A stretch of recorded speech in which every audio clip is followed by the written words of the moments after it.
Morning, glory, America. Bonjour, hi, Canada. I am Hugh Hewitt. I'm up in the studio Winterthur in Maine, and I am greeting all of you. As the sun comes up here at like 4 o'clock in the morning, it feels like half the day is done. I am so glad to be with you today. It's the last day of the Supreme Court. A fond good morning to Justice Stephen Breyer, who's been a welcome guest on this program in the past. The great liberal from Harvard Law School in the First Circuit will be retiring at noon today. Justice Jackson will be sworn in immediately thereafter. There will be no cessation in the nine serving. It'll just be a different nine.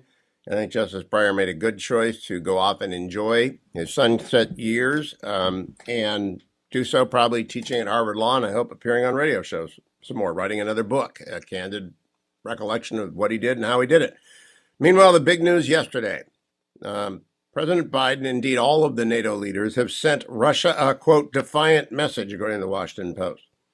Under pressure to find new ways to confront Russia as its deadly invasion of Ukraine drags into its fifth month, President Biden and his NATO allies on Wednesday announced a historic surge of forces along Europe's eastern flank and welcomed Finland and Sweden as soon-to-be members as they promise to defend every inch of NATO territory. The muscular military announcements were intended to send an unmistakable message that NATO remains unified against Russia's growing belligerence, said Biden, standing alongside NATO Secretary General Jens Stoltenberg on the second day of the NATO summit. From the Financial Times, U.S. to boost military presence in Europe as NATO strengthens defenses. 5,000 additional troops to Romania. 2 squadrons of U.S. fighter aircraft, U.S. F-35s, will be in the United Kingdom. These are good moves. The deal is there's no money in the budget for them. Joe Biden gave no additional money. There's a real cut in the Biden budget, but we're looking forward to the Senate and the House agreeing to fund the Department of Defense so that we can actually do this, rebuild the supplies of the weaponry that has gone to Ukraine rightly. But it is up to you to elect Republicans at every level if you want to defend not only Europe but yourself from China and Russia. Really 2 camps in the world now, Russia, China, and their vassal states like Iran and us, you and me, and everybody in the NATO alliance. And I would like to include in that NATO should become NATCO because North Atlantic Pacific Treaty Alliance is what it should be. Wall Street Journal echoes this. The U.S. is to ramp up military presence in Europe. It's not much of a ramp, but it's something. It's more important in symbolism. Russia war in Ukraine drives gains in NATO weaponry.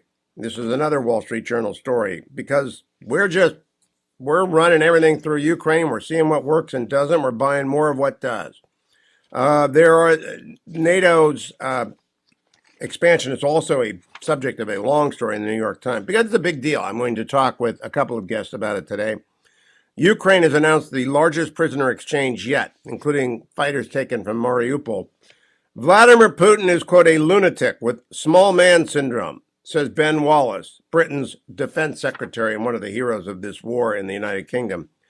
Now, on the bad news side, the central bankers got together. You know, that is Jay Powell of the Fed, the European Central Bank's Lagarde, and Andrew Bailey of the Bank of England, and they all agreed the era of low interest rates is done. They're going to moderate inflation, whatever it takes, and they're going to do it quickly. Some good news. Ben & Jerry's got slapped around by their owner, Unilever. The couple of hippies from Vermont who thought that they could boycott Israel, Unilever said, we're not doing that. You don't run this country anymore. We're selling Ben & Jerry's in Israel. Britain is suffering a faster and steeper downturn than Europe, according to that's the Telegraph, excuse me. From Israel, and I'll talk about this later in the show with Dr. Michael Bennett, comes the announcement that the current Prime Minister, Naftali Bennett, is not going to run again. He's out. And his party is going to be led by a new person, Ayelet Shaked, and I'm going to talk with Michael Oren about that later.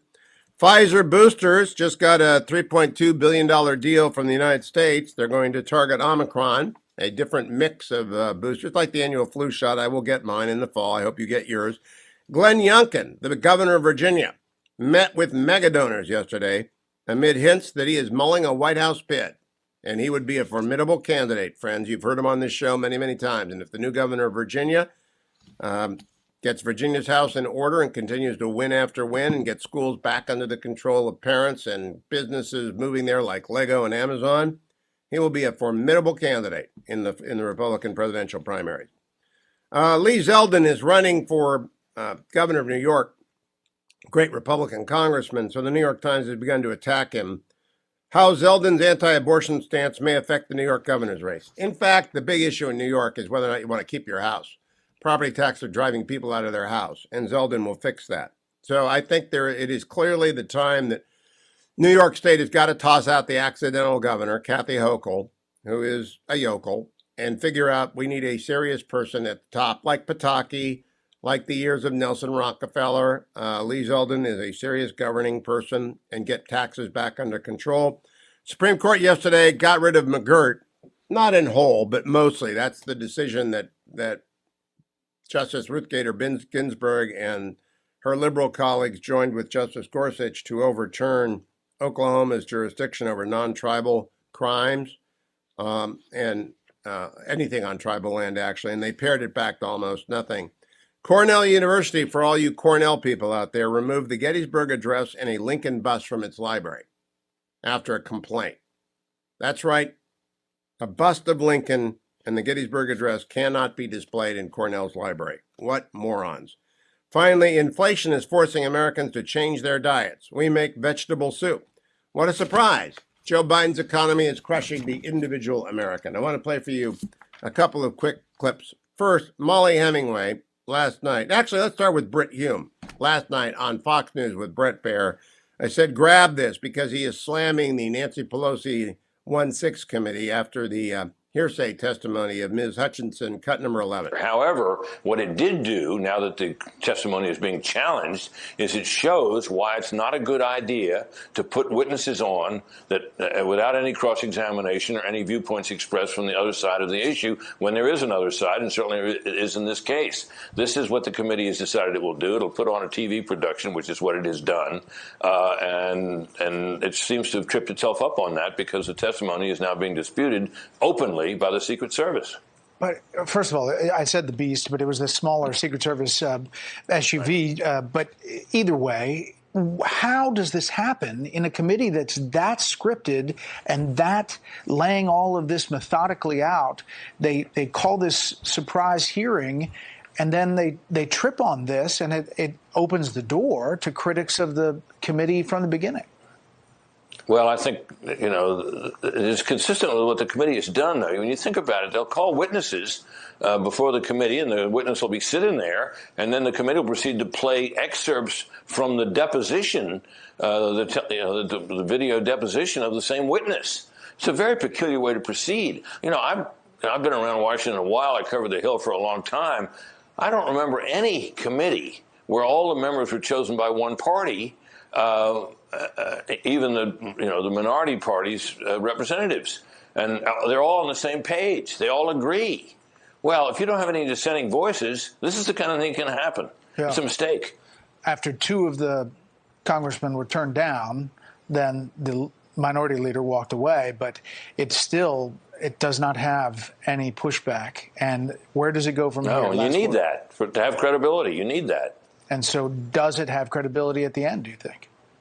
Well, if this blows up, this sensational testimony, which I don't think advanced the ball on the committee's main thesis, but if this testimony, which everybody was, in rhapsodies over yesterday, blows up and is found to be, seriously contested and in doubt, I think that will damage the credibility of the committee and its final work product, whatever that may be.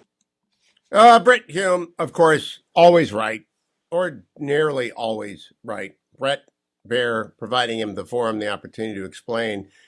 When Nancy Pelosi set up her committee, we got what Molly Hemingway talked about, cut number 1. If Adam Schiff is saying something, it's a pretty good indication that it's not true. This committee has engaged in widespread manipulation of evidence. They are refusing to provide the testimony of people who dispute the narrative that they're trying to construct.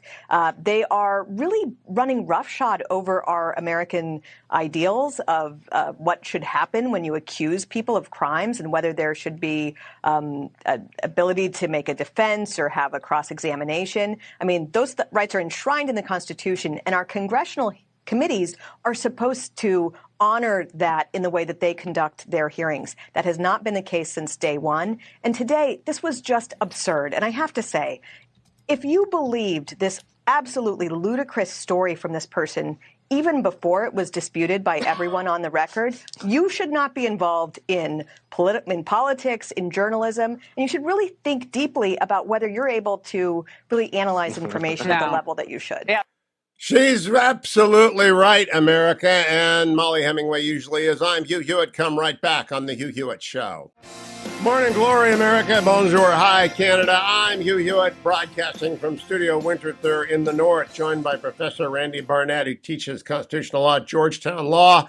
I was talking with Randy earlier in the week. I'm adopting Randy and Josh Blackman's case book on constitutional law cases and materials for when I return to the classroom in the winter. And I also asked him if he wouldn't mind coming on to summarize the term, and he agreed, and he got up early at 7 o'clock in D.C. And good morning, Randy. Thank you so much for joining me.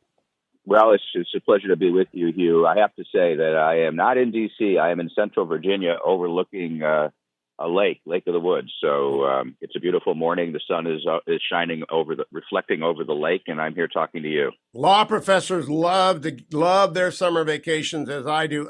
Professor Barnett, would you summarize the term, which is about to wrap up in a few hours?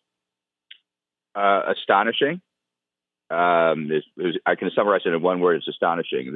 Let me put it this way, Hugh. One of the things that was said for some time, especially after the NFIB versus Sebelius Obamacare debacle that I was involved in, as you know, is that five votes are not enough.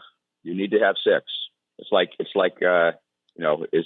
goes to 11. You need one more. So it's like or Ocean's 11. You need one more.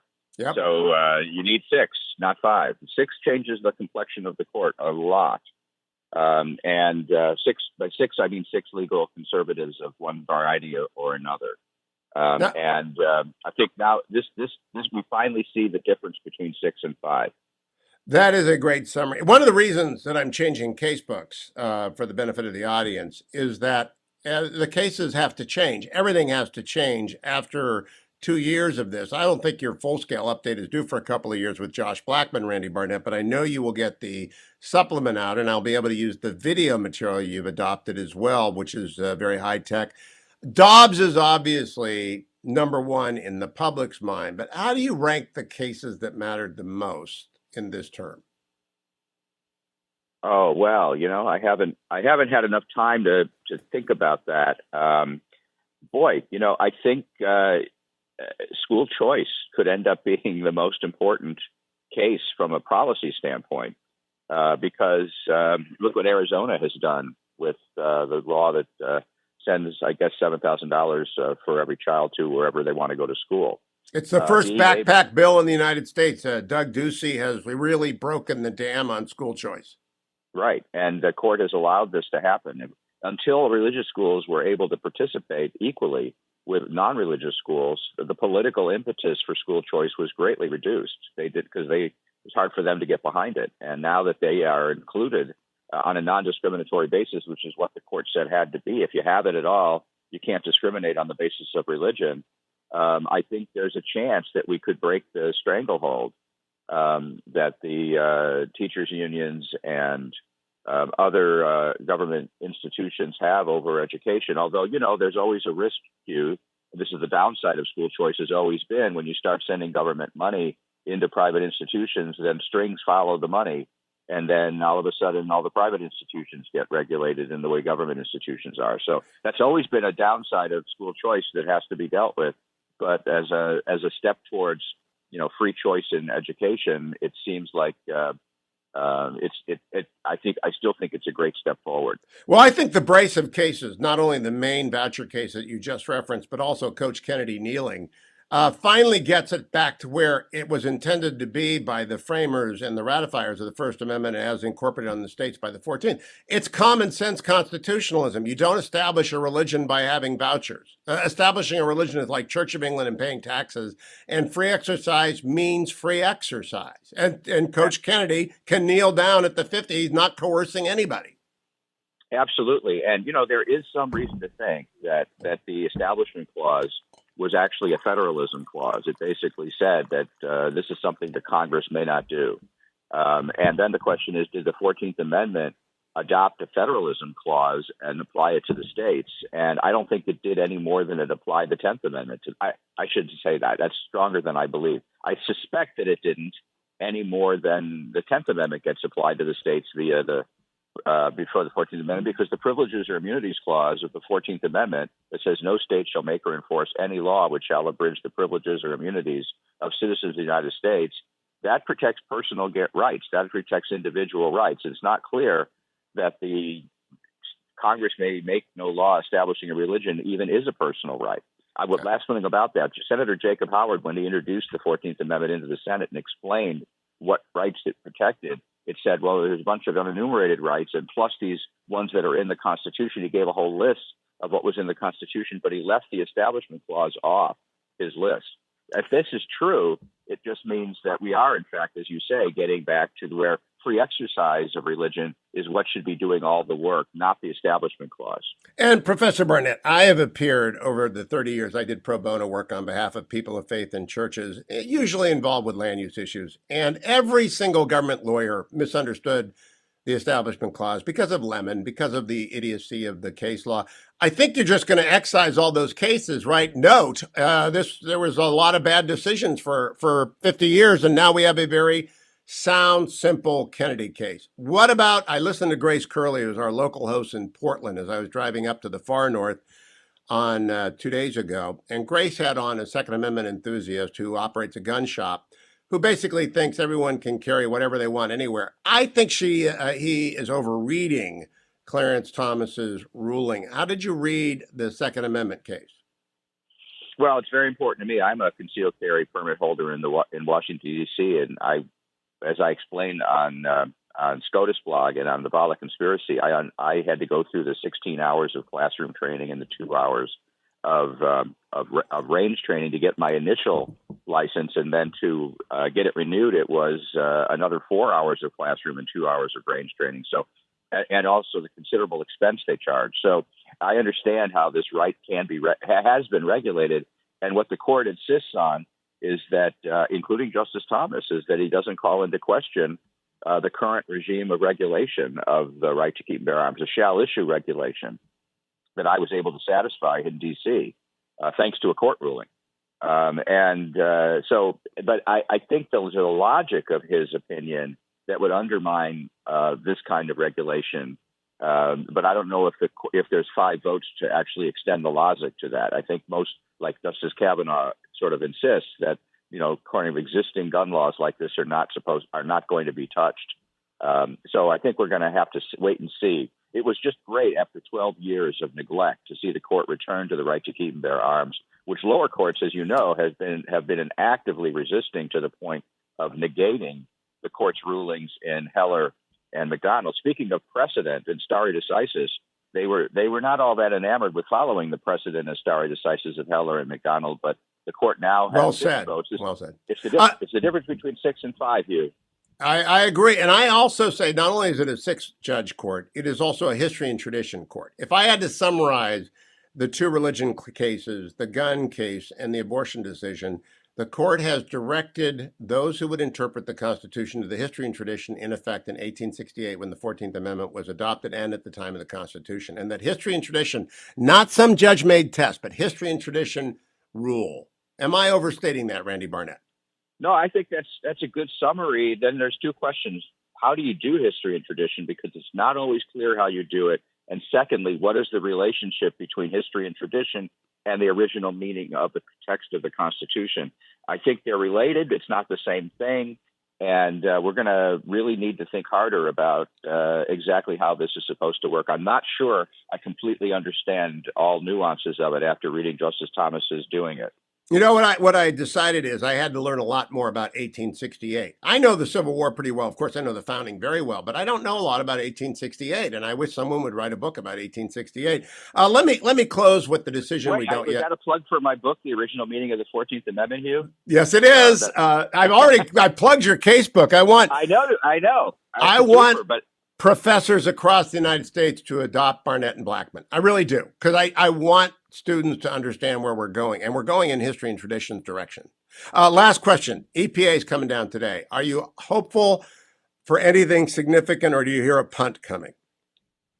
I have no feeling whatsoever. I never make predictions about the outcomes of cases, even especially the ones I'm involved with. I'm not involved with this one, and so I just don't know. But don't get greedy, Hugh. Well, I would like to see the administrative say next term I want the Fifth Amendment reinvigorated because I think the Endangered Species Act is a walking, talking, taking. Well, the last thing I'll say here as you're exiting here is that it's obviously easier to decide a whole bunch of cases this way than only one, because they can't just focus on one. Agreed. Randy Barnett, always a pleasure. Enjoy summer vacation. Keep coming back. Barnett and Blackman is the cases and materials you need, and the original meaning of the 14th Amendment is Randy's book. Go and get that, because all of a sudden, we really need to know that, because history and tradition rules among the six. Stay tuned, America. Can you hear me? Welcome. Yes, we can. Hey. Look, it's great to be back with you. You're right, from the newly competitive 6th District in Maryland that's now an R+1 district, thanks to the work of our governor here, Larry Hogan, who endorsed my campaign yesterday. But yeah, let's talk about the race. It's so good to be back on with you in a slightly different capacity this time. Well, now, Larry Hogan has endorsed you. I will add in the Hugh Hewitt endorsement. And I want people, I just tweeted out, to contribute to your campaign because you got a deep pocket, desperate Democrat you're trying to unseat. Tell us about what's in the 6th Congressional District so the audience knows where you're competing. I thought it was a D+9, but you're telling me it's an R+1 district? So Biden won it by 9%, but Hogan won it by 31% in 2018, in what was obviously a great year for Democrats. So ultimately, 538 by its number crunching puts it at an R+1. And obviously, thank you for the shout out. The crazy thing is, this is one of the reasons I'm running, is because it's actually cheaper for your listeners to max out to my campaign this morning at MatthewFoldi.com than it is to buy gas. So the last time I was on the show, we were talking about my reporting about how House and Senate Democrats have been using COVID to literally not work for the past 2.5 years. My opponent is the laziest member of Congress. He lives about 20 minutes from the Capitol and skips votes all the time. So the district itself goes from Western Maryland all the way at the end in Garrett County down to Gaithersburg in Montgomery County. And one of the main things that we all have in common is that we have a congressman who doesn't represent us, right? Shortly after I launched my campaign, I did what I call the David Trone closed office tour, going from each of his district offices that have been closed due to COVID for the past 2.5 years and said, hey, what we need is a full-time representative. So I have the energy to do this, and that's what we're talking about this morning. Now, Matthew, when you visited those closed offices of Congressman, the invisible Congressman, David Trone, staffers are obviously on his payroll. Did he shrink his payroll during the years that he did not have offices open to serve constituents? No, I don't think so. And the other thing we're also doing is we're also paying for the offices to be rented. It's some of the most expensive storage units in the country. I mean, his office in Gaithersburg is in one of the prime locations in Montgomery County. But when you go there, you have to have a security guard let you up in the elevator, and you see a glass door with a yellowing piece of paper on it that says no one's working here. I just went back to his Frederick County office, and they still have a sign on the window that says, due to CDC guidance, all visitors, regardless of vaccination status, must wear masks indoors. And that the CDC has changed its guidance, I think, 15 times since that was the case. So this is what we need to do, is we need to work together to fire him so we can have someone who will open these offices on day one and then get to work investigating. I mean, you and I are both young Republicans. This is the most corrupt administration of either of our lifetimes. So we need someone who actually has the know-how to get to work. Now, Matthew Foldi, I actually lap you in the age department, but that's okay. I don't mind young people who have graduated from the University of Chicago, have experience in politics and investigative reporting from the center right. I actually think you'll be a remarkably effective congressman for a long time. Talk to me about, though, how you came to be doing this, because a lot of people will not know you. They won't know your bio. And I only bring on competitive congressional districts because that's where the money's got to go in small dollar donations. And Maryland 6 and Matthew Foldi is imminently winnable. And if we win it early on election night, we will know in November a red wave is big. That's exactly right. Look, this is the kind of district that we need to be winning in order to flip the House. And it's one of these sleeper races that has only come on the radar since I announced. And the way we know that this is winnable is the DCCC, the House Democrats Campaign Committee, listed my opponent as one of their top vulnerable incumbents about 5 weeks after I joined the race. So House Democrats know that we're going to win here, and they're already freaking out. House Republicans know that we need to win, which is why I've rolled out endorsements from House Republican leadership. Kevin McCarthy endorsed me, Elise Stefanik endorsed me, Darrell Issa endorsed me, Claudia Tenney endorsed me, et cetera, Mike Waltz endorsed me. I think I've rolled out 14 House Republican endorsements because they realize that we need to expand the map and defeat my opponent, who's one of the wealthiest members of Congress and also a Democratic Party mega donor who we don't want to have serving in Congress. He doesn't do the work. So the reason I came about doing this is because I was working as a conservative reporter at the Washington Free Beacon, an outlet that your listeners are very familiar with, pointing out massive corruption. So my reporting has led to congressional investigations into the Commerce Department, the Homeland Security Department. My reporting from last October about how Jen Granholm admitted that she violated the Hatch Act just led to her being found guilty of violating the Hatch Act this week. So what we need when we take the House is to have Republicans in office who know how to conduct this meaningful oversight, which is one of the reasons that I'm running. The congressional subpoena is sometimes a lot more powerful than the First Amendment when it comes to getting accountability from Democrats who just don't care about it. Now, Matthew, you are 25. You are constitutionally eligible. You went to the University of Chicago. Give us some backstory on you.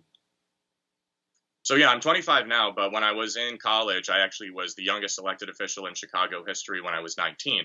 So I feel now like I'm a very seasoned veteran, even though I'm 25. But I was a student there. The Chicago Republican Party recruited me to run for ward committee man.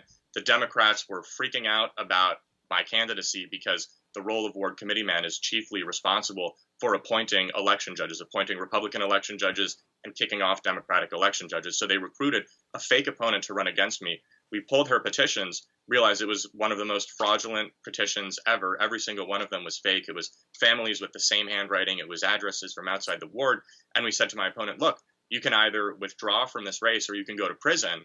And she decided to withdraw from the race. So I ended up winning unopposed, which is a little bit easier than when you're running against one of the wealthiest members of Congress, David Trone. So I've been doing I was in elected office in college.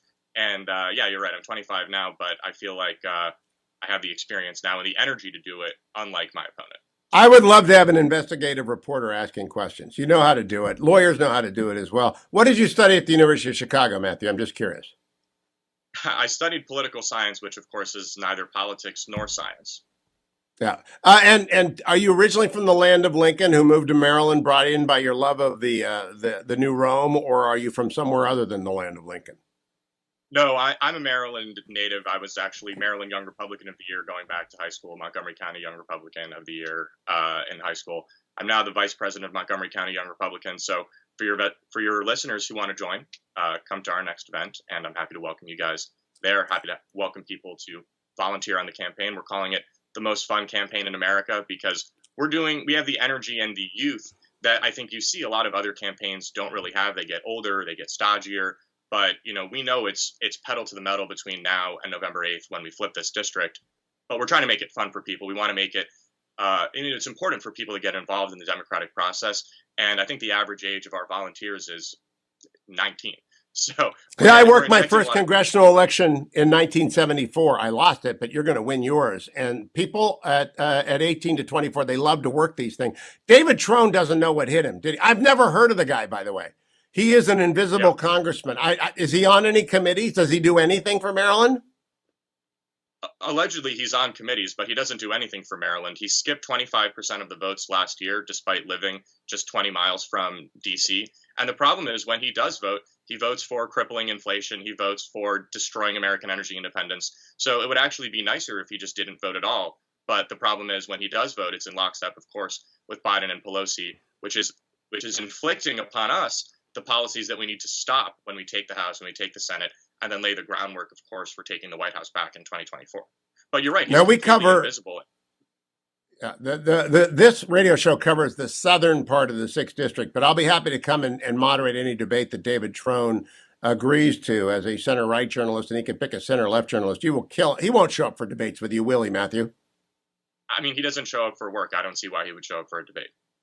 Yeah, that's going to be the problem. So tell me, how do you plan? It's a big district. Geographically, there's a lot of people paying a lot of gas to commute in the 6th Congressional District. How do you plan to campaign? And I'm not even sure what the media market is there. D.C., obviously, but what else? Does Maryland get out there? And Pittsburgh also, which is why it's important for everyone to donate at MatthewFoldi.com so we can stay competitive. We've been on the air for the past 3 weeks. We'll stay on the air through the primary. And you're right, it is a massive district, but it is doable. I've done campaigning where I've gone from one end of the other within a single day. So it's about having the energy and also the desire to go out, to the furthest west, to the furthest down south. But you're right, it is expensive, and it's because of policies of House Democrats that gas costs over $5 a gallon on average in Maryland, right? I mean, when Biden came into office, the first thing he did, as we know, was declare war on American energy. As a reporter, I extensively covered the corruption in the Energy Department, led by Secretary Granholm, and we need to actually push for American energy independence when we take back the House, when we take back the Senate. We need to vote to drill in America and let the Biden administration explain why they would rather import oil from our enemies and adversaries like Venezuela and Russia, as opposed to drilling here in America and creating jobs for the people in Western Maryland. MatthewFoldi.com. I have to assume the sad truth that you're a Ravens fan. Actually, I'm a Patriots fan. Oh, that's even worse. Rob Lockwood has had a bad influence. How did you become a Patriots fan growing up in Maryland? Well, I like excellence. I like winning. I hate socialism. The Patriots have defeated the NFL draft for 20 years. Also, Tom Brady and I share a birthday. Well, just don't say anything nice about Belichick on this. He drove football out of Cleveland in 1997. Matthew Foldi, I hope the small dollar donors come flocking to MatthewFoldi.com because we need energy, youth, excellence, and vigor in the house. Keep joining us, Matthew. MatthewFoldi.com, Foldi, MatthewFoldi.com. Thank you, Matthew. I can't wait for you to moderate a debate. I'm available. Have package will call. And if Mr. Trone is listening, I'm available and I'll be fair. Absolutely fair. Now go and donate to him. Please go and donate to him. MatthewFoldi.com. Also, don't forget ReliefFactor.com. That they sponsor me so that I can have on. I found out yesterday there are 2 new congressional candidates in Colorado. I'm going to do the same thing. I only pay attention. If it's a lock, I'm not going to have a congressperson on. There's no sense having someone in a safe seat on. That doesn't do anyone any good. We go for competitive districts. We go for districts which are up in the air. We go for people like Matthew Foldi. I also go for ReliefFactor.com because I need it every day. Yesterday was the first time in 6 weeks that I trundled. I've been walking for 2 after intermittent, basically ambling for 2 before that, not doing anything for 2 for that. I did the face plant 6 weeks ago on the Virginia running paths. Up in Maine, you got to be careful of deer ticks, so you can't run through the woods. Having read Ross Douthat's book on Lyme disease, I was talking to Elwin, tell me about the deer ticks. And he said, well, we got these little machines at the CVS. They're called deer tick removers. And so I learned all about deer ticks. But I still got to be out there. And so you got to run along the main roads, which are a little bit different. But I was up to trundling speed yesterday. Trundling, as longtime listeners know, anything between 12 and 16 minutes a mile. Anything over 16 minutes a mile is walking. And if you're over 20 minutes a mile, you're ambling. And if you're between 8 and 12 minutes a mile, you're running. And if you're under 8, you're really running. Those are the 4 categories of movement. Really running, trundling, and walking. And I guess ambling, 5 categories of running. Ambling is something that Dwayne will, shuffling is beyond that. But ReliefFactor.com, $19.95 gets you nature's anti-inflammatories. And I take it every day, and you should as well, because if you work out, it's great for you. Now, NATO has expanded. As of yesterday, Jim Talent joins me to talk about it next on the Hugh Hewitt Show. Welcome back, America. I'm Hugh Hewitt up north, but I'm joined by Jim Talent, who I believe is in the heart of the country in Missouri. Eric Schmitt is joining me next hour, Missouri Attorney General and likely to be the next senator from Missouri. Jim Talent, I know you're trying to advise him. I want to talk to you about Biden and NATO, and I want to read to you from the Washington Post this morning, quote, the new U.S. military deployments to NATO include a permanent headquarters for the U.S. 5th Army Corps in Poland, a move that Putin has long resisted, as well as additional rotational combat brigades to Romania, enhanced rotational deployments to the Baltic region, an increase in the number of destroyers stationed at Rota, Spain from 4 to 6, and 2 additional F-35 squadrons to the United Kingdom. What do you think of that, Jim Talent? Is it taking our eye off the Pacific too much to send 2 destroyers to Rota in addition to the 4 that are already there? No, it's not taking our eye off the Pacific too much. When people ask me what the biggest threat is to the United States, I'm starting to tell them what the biggest threat is, assuming that we only have to deal with one threat at a time.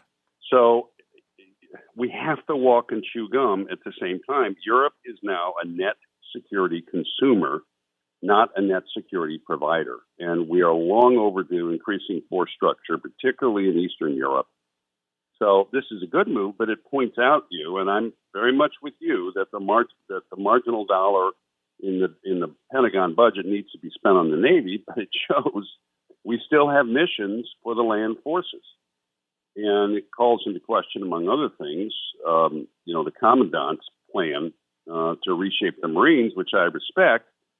But we still have a need to be able to deter land war, and we do that with ground forces.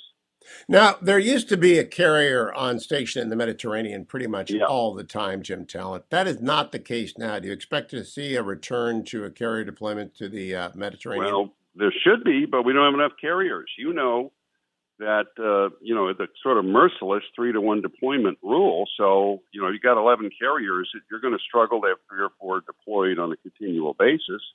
We need them in the Gulf. We ought to have 2 carriers in the Gulf and 2 carriers in Indo-PACOM at all time and 1 in the Eastern Med. So that means you're really looking at more like 14 carriers. But we're not getting back there anytime soon. And even I wouldn't build, additional carriers right off the bat. I'd build frigates and submarines. Well, let me ask you about that. Our friend Jerry Hendricks and I were talking yesterday about the Navy reshaping to a future that is missile-driven. We don't want to have the battleships of the next generation sunk on the first day of any war at the superpower level by missile. Now, we need carriers for everything short of superpower conflict, but they're awfully vulnerable in superpower conflict, aren't they? Yeah, that's been Jerry's theory, which I think events are proving out. Now, the question is whether we can strengthen missile defenses to the point that we can get carriers close enough to strike in a highly contested environment. And I think that's still an open question. We need to do that. You know that the surface striking power of the Navy is very largely concentrated in the aircraft carrier task force. So I think we need to do whatever we can to keep them operationally relevant in as many different situations as possible. Although I agree with Jerry that, as we shape in the long term, that, that we need a high-low mix, but we need more ships, smaller blue water ships, maneuverable, with lots of missiles. And that means frigates. I'm just a civilian, but I look at the submarine, the boomers, and 2/3 of them carry missiles, and 1/3 of them carry cruise missiles, and ballistic missiles, cruise missiles. Isn't there a carrier in the future that is just the biggest missile flotilla, the best defended and easiest to move with hypersonics on it? No planes, just missiles. Yeah, I think that's possible, although whether we'd call it a carrier, if you're not talking about having, manned aircraft on it, clearly, all the forces are moving in the direction of as long a range precision strike as we can get, which strongly suggests missiles and unmanned. I think we're moving in that direction, to the extent I have a voice in this, I try and emphasize the need for near-term force structure because so few people are talking about it. And, we have to have an armed forces for the rest of this decade. But yeah, as you look further out, I think we're going to have a Navy that looks pretty different from the one we have today. Well, Congressman Gallagher yesterday said we have to focus on the Davidson window. And the Davidson window is open right now. It stays open for about 10 years. Do you think that the NDAA and the discussion is focused on the Davidson window? Do you think any significant percentage of Americans even know what it is? Yeah, I think Congress is focused on it and the administration is not. And they have some good people in the department.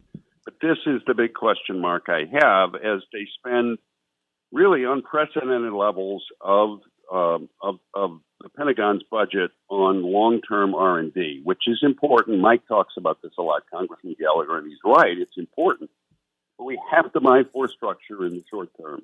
So, when you're backing off, for example, the F-35 buy, which is what the Air Force wants to do, that doesn't make a lot of sense when you consider that we have to deter conflict through the rest of the decade, primarily in Indo-PACOM, but now also in Europe.